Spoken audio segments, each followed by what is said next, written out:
జగన్ జైలుకెళ్తే రాజకీయంగా ఎవరికి లాభం? సానుభూతి గాలులు శరవేగంగా వీచి జగన్ పార్టీ ఆరోగ్యం మెరుగవుతుందా? జగన్ పేరు మీదున్న అవినీతి దాదాపుగా ఖరారైపోయి కాంగ్రెస్ ను గట్టున పడేస్తుందా? సిబిఐ దర్యాప్తులో ఈ రకమైన రాజకీయ కోణాలే ఇప్పుడు కీలకంగా మారిపోయాయి. అసలు జగన్ ని అదుపులో తీసుకునే స్వేచ్ఛ సిబిఐ దగ్గర ఉందా లేదా అన్న అనుమానంతో చట్టాల మీద మనకున్న ఆ కాసింత నమ్మకం కూడా సన్నగిల్లిపోతోంది.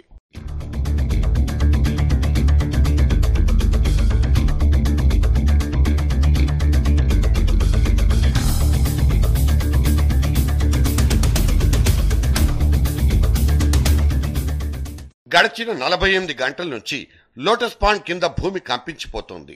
జగన్ ని అరెస్ట్ చేస్తారన్న వార్తలతో ఒక్కసారిగా చెలరేగిన కలకలం ఆ తర్వాత చప్పబడిపోయింది. అక్రమాస్తుల కేసులో గాని, ఎంఆర్ కేసులో గాని జగన్ ఏ క్షణంలోనైనా అరెస్ట్ అవుతారనే వార్తలతో యువనేత శిబిరం బాగా హీటెక్కిపోయింది. దాని పర్యవసానాలే ఖబర్దార్ సిబిఐ అంటూ ఈ వింత వింత రీసౌండ్లు. అరెస్టులు చేయాలనుకుంటే మీరు చేయవచ్చునేమో, కానీ ఈ అరెస్టుల్ని ఏ విధంగా అధిగమించాలో కూడా ఈ రాష్ట్ర ప్రజలు ఒక నిర్ణయానికి వచ్చున్నారు. కాబట్టి ఎవరు కూడా గాజులు తొడుక్కొని లేరు. మీరు అరెస్టులు నిర్బంధించి ఇళ్లలో నుంచి లాక్కపోవాలనో లేకపోతే ఇంకెక్కడి నుంచో ఏదో చేయాలనో చూస్తే పిరికి పందలు మాత్రం కాదు. వైఎస్ఆర్ కాంగ్రెస్ పార్టీ ఈ రాష్ట్రంలో ఉన్నటువంటి అందరూ కూడా సన్నద్ధమవుతూ ఉన్నారు. ఒకవేళ అలాంటి తప్పు రాష్ట్ర ప్రభుత్వం కానీ సిబిఐ కానీ చేస్తే దీన్ని వ్యతిరేకించడం కోసం ఈ రాష్ట్ర ప్రజలు సన్నద్ధమవుతున్నారు. యువనేతను టచ్ చేయడానికి సిబిఐకి ఎన్ని గుండెలుండాలో కూడా వాళ్లే లెక్క కట్టి చెప్తారు. ఒకవేళ సిబిఐ చెయ్యి జగన్ మీద పడితే రాష్ట్ర వ్యాప్తంగా లక్షలాది చేతులకు చైతన్యం ఇవ్వడానికి కొన్ని రెడీమేడ్ డైలాగులు అక్కడ సిద్ధం. మీరు జగన్మోహన్ రెడ్డి మీద ఆధారాలు లేకుండా చెయ్యి వేస్తే సిబిఐ ఒళ్ళు జాగ్రత్తగా పెట్టుకొని ప్రవర్తించమంటున్నా. ఒక చెయ్యి వేస్తే లక్షలాది కోట్లాది చేతులు జగన్మోహన్ రెడ్డికి అండగా లేస్తాయని కూడా ఈ సందర్భంగా మనవి చేస్తున్నా. ఇంతింత మీడియాను ముందరేసుకుని చట్టబద్ధమైన దర్యాప్తు సంస్థల్ని బహిరంగంగానే బెదిరించడాన్ని ఏమని అర్థం చేసుకోవాలి? ఈ తీవ్రవాదం కోర్టు ధిక్కారం కిందికి రాదా? కేసు పూర్వాపరాలన్నీ చదివి శ్రీ కోర్టు వారి ఆదేశాలు అందుకున్న తర్వాతనే లక్ష్మీనారాయణ దర్యాప్తు గోదాలోకి అరంగేట్రం చేసింది. చట్టం తన పని తాను చేసుకుపోయే వీలు కల్పించడం మనకున్న కనీస బాధ్యత. సిబిఐ తీరు మీద సందేహాలుంటే వాటిని తీర్చుకోవడానికి జ్యుడిషియరీ సిస్టమ్ ఉండనే ఉందిగా. 4 డబ్బుల్ని పడేస్తే ఎవరి వైపు నుంచైనా డిఫెన్స్ ఆడడానికి జట్మెలానీ లాంటి హేమీ లాయర్లు అక్కడ రెడీ. మరి అడ్డదారులేమిటి? అడ్డగోలు వాదనలెందుకు?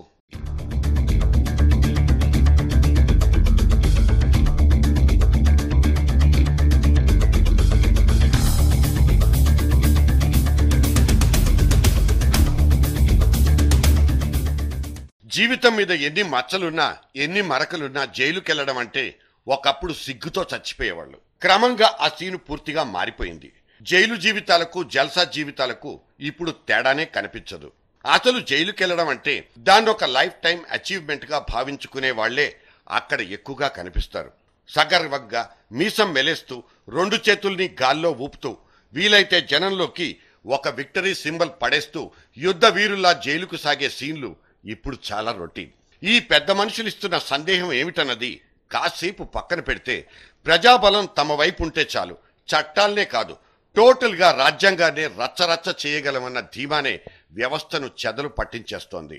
కరప్టెడ్ పొలిటీషియన్ గా పేరు తెచ్చుకుని రాజీనామా చేసిన బి శ్రీరాములు అనే పెద్ద మనిషిని బళ్ళారి ఓటర్లు మునుపటి కంటే ఎక్కువ ఓట్లేసి అసెంబ్లీకి రెడ్ కార్పెట్ పరిచి మరీ సాగనంపిన ఆనవాళ్ల కోసం చరిత్ర చదవాల్సిన అవసరం లేదు.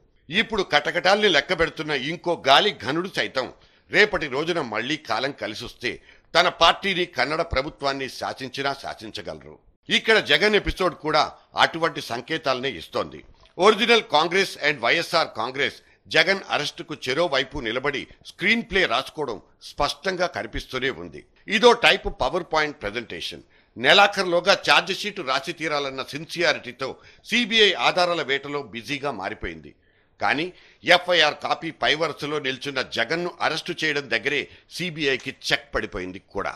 జగన్ అరెస్టుతో జరిగే లాభ నష్టాల్ని బేరీజు వేసుకుంటున్న కాంగ్రెస్ పార్టీ సిబిఐకి ఎటు సిగ్నల్ ఇవ్వలేక సతమతమైపోతోంది.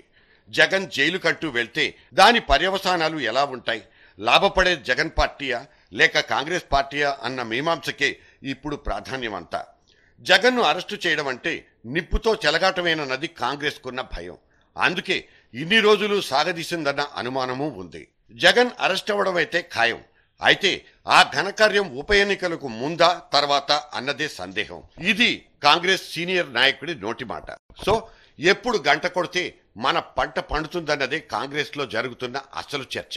జగన్ అరెస్టుకు సంబంధించి సిబిఐ ఎయిర్పోర్ట్ లో కూడా రెక్కీ నిర్వహించిందని చెప్తారు.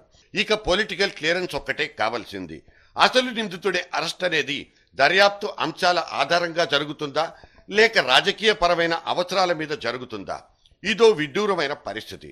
సామాన్యుడి బుర్రకు అర్థం కాని విషయం. సిబిఐ కేంద్ర సర్కారుకు చేతి పరికరం అన్న సంగతి తెలిసిందే అయినా ఇవాళ కనిపిస్తున్న తంతు మరీ బరితెగింపులా తోస్తోంది. సిబిఐ చేతికి మట్టంటకుండా పని పూర్తి చేసే వెసులుబాటు లేకపోలేదు. హవాలా ఎలిగేషన్ల మీద కూపీ లాగడం కూడా పూర్తి చేసిన ఎన్ఫోర్స్మెంట్ డైరెక్టరేట్ జగన్ను రాష్ట్రం వెలుపల అంటే ఢిల్లీలో కూడా అరెస్టు చేసే అవకాశం ఉంది. తద్వారా రాష్ట్రంలో వైఎస్ అభిమానుల తాకిడిని కొంతమేరకైనా తప్పించుకోవచ్చన్నది కాంగ్రెస్ భావన. జగన్ అయితే ఇక్కడ 4 ఆకులు ఎక్కువే చదివేశాడు. తన అరెస్టు నుంచి కాంగ్రెస్ కంటే తన పార్టీయే ఎక్కువగా బాపుకోవాలన్నది, ఎలక్టరల్ ప్రాఫిట్స్ అన్నీ తనకే దక్కాలన్నది జగన్ వ్యూహంగా కనిపిస్తుంది. కోవూరు ప్రచారాన్ని కూడా పక్కకు పెట్టి లోటస్ పాండ్ లో ఫ్యూచర్ ప్లాన్స్ మీద జగన్ భీకరమైన కసరత్తు చేసినట్లు వార్తలొచ్చాయి. ఆగా మేఘాల మీద కార్యవర్గాన్ని విస్తరించి ట్రబుల్ షూటర్లకు ప్రత్యేకమైన తర్ఫీదునిచ్చి అవసరమైతే అమ్మ చేతికి పగ్గాలిచ్చే కార్యక్రమానికి కూడా అక్కడ రిహార్సల్స్ జరిగిందన్నది పక్కా సమాచారం. వైఎస్ కొడుకు అరెస్ట్ అవ్వడం అంటే అదొక జాతీయ సంచలనం కూడా. దాన్ని కరెక్ట్ గా ఎన్కాష్ చేసుకుంటే ఉప ఎన్నికల ఫలితాల్ని ప్రభావితం చేయొచ్చన్నది జగన్ స్ట్రాటజీ. అసలు తాను యుద్ధ ప్రాతిపదికన సొంత పార్టీ పెట్టుకుందే కేసుల లొల్లి నుంచి తప్పించుకోవడానికేనన్న ఎలిగేషన్ జగన్ మీద ఉండనే ఉంది. కొంచెం సానుభూతి, ఇంకొంచెం ప్రజాబలం, టోటల్ గా ఫ్యూచర్ అంతా ఆల్ క్లియర్. ఇదే జగన్ లోపాయకారి అజెండా. ఇప్పటికే ఓదార్పు యాత్ర నుంచి వీలైనంత ఎక్కువ మోతాదులో సానుభూతిని పిండేసుకున్న యువనేత ఏతావాత రేపు తాను జైలుకెళ్లే దృశ్యాలు కూడా అభిమానుల గుండెల్ని పిండేయడం ఖాయమన్న భరోసాతో ఉండనే ఉన్నారు. కోవూరు ఉప ఎన్నిక జగన్ పార్టీ ఫ్యూచర్ కు లిట్మస్ టెస్ట్ లాంటిది. ఈ లీగ్ మ్యాచ్ లో గెలిచి తన కడప ఖాతాను మెరుగుపరుచుకుంటే రేపటి 17 నియోజకవర్గాల కబడ్డీ గేమ్లో కాంగ్రెస్ అండ్ టీడీపీల్ని చురుగ్గా ఆడుకోవచ్చని జగన్ భావిస్తుండవచ్చు. అందుకే కోవూరులో జనం తండోపతండాలుగా రాకపోయినా సరే జగన్ మార్కు దూకుడు షురు అవుతూనే ఉంది. రూలింగ్ పార్టీ ఈ లోపలే మేలుకుంటుందా, అరెస్ట్ అనే ఒక సాహసోపేతమైన ఎత్తుగడకు పూనుకుంటుందా అన్నదే suspense. This is what bloody politics with sincere CBI. Lakshminarayana on waiting.